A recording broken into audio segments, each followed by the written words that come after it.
The brain is very good at constructing symbols. I mean, we are a literary species, a lexical species, and our brain is very good. Reading requires your brain to construct, at a high rate, a series of very small, finely detailed symbols. This is what reading is.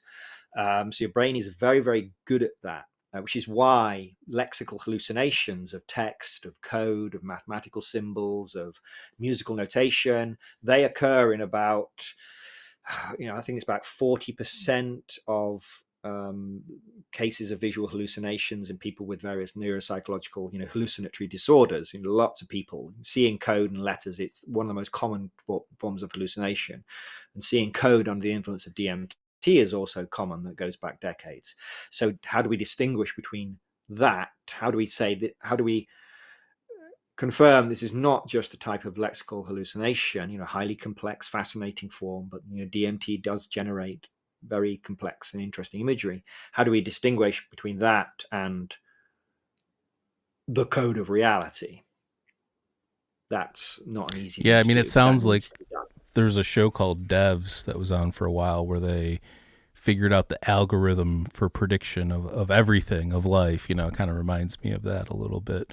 But yeah, I mean, look, we're human beings. We've got apophenia and pareidolia, and our mind likes to put things together and patterns and pattern recognition. That's what we do, right? So I'm interested in it. I'll see, what happens. I'm looking forward to checking this documentary when it comes out. And, I did read your Substack when you were having that back and forth.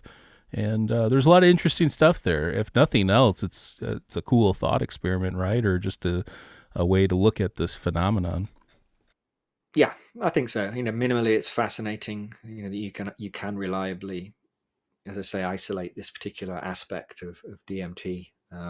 That's cool, and it could be a very cool tool. If you can imagine expanding this laser to kind of replicate the optical pattern generated by the laser, but on a screen or something.